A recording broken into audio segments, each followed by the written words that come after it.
acerca das modalidades, melhor dizendo, né, das isenções tributárias. Bom, e aqui a gente tem várias classificações que a gente encontra na doutrina.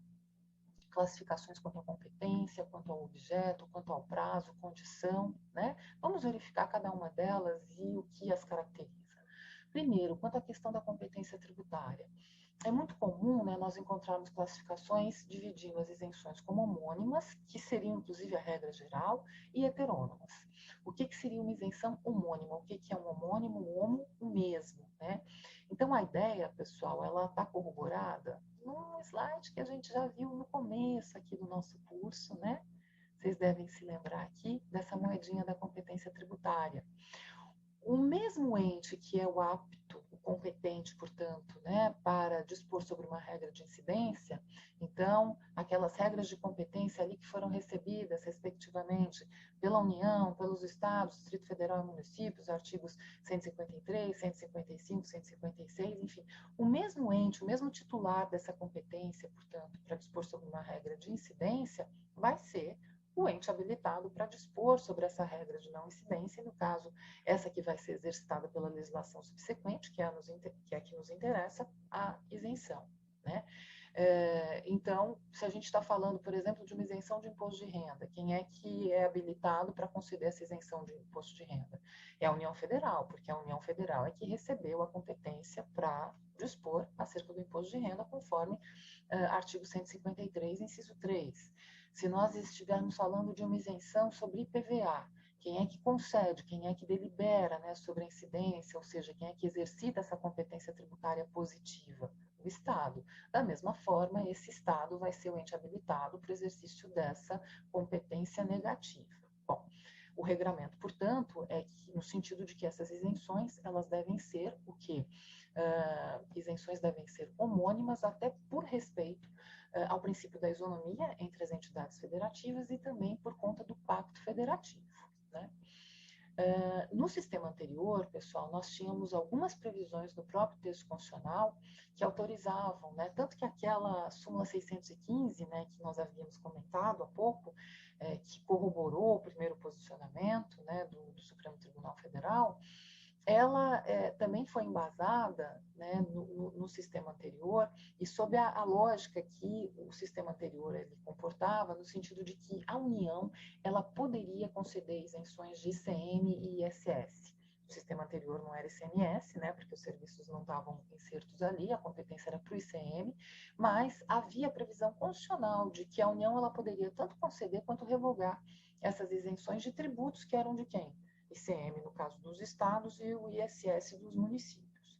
Com a Constituição de 88, o que aconteceu? Expressamente, né, pessoal, no artigo 151, inciso 3, foi dito o seguinte: é vedado à União, artigo 151, inciso 3, instituir isenções de tributos da competência, dos estados, do Distrito Federal e dos municípios. O contrário não veio aqui disposto porque já não existia a previsão anterior.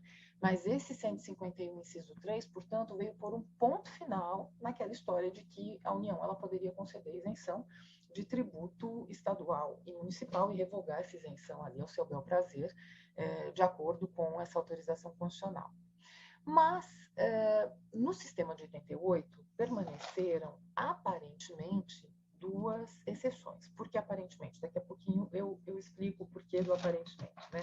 O primeiro caso, a primeira previsão dessa chamada isenção heterônoma, né, está aqui no artigo 155, parágrafo 2º, inciso 12, a linha E. Repetindo, 155, parágrafo 2º, inciso 12, a linha E, que dita especificamente o seguinte.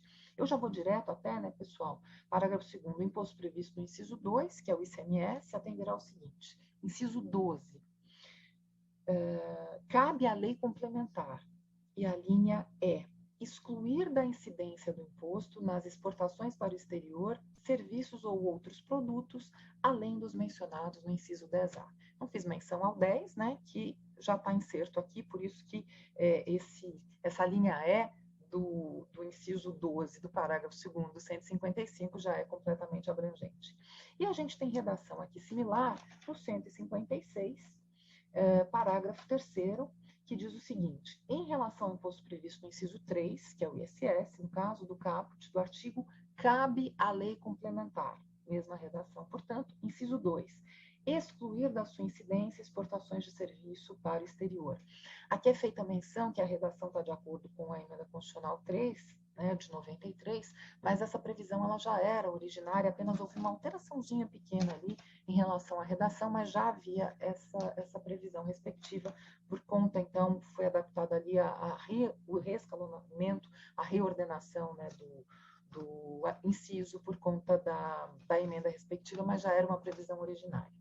Esses dois casos, portanto, repetindo, artigo 155, parágrafo 2º, inciso 12, a linha E de elefante, e 156, parágrafo 3º, inciso 2, né, da Constituição, são conhecidos tradicionalmente pelas situações de isenções heterônomas. O que a gente teria aqui?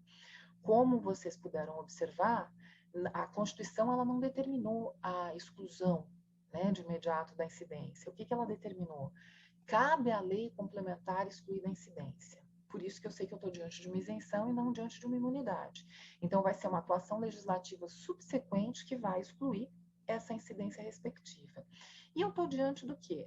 Seria, entre aspas, a União, daqui a pouco eu falo por que entre aspas, né? Mas a União, excluindo nessas situações ali de exportação, respectivamente o quê? O tributo estadual, no 155, e o municipal, no 156. Por isso que, tradicionalmente, a doutrina sempre se referiu a essas duas previsões originárias como os dois únicos casos aceitos no nosso sistema de isenções heterônomas.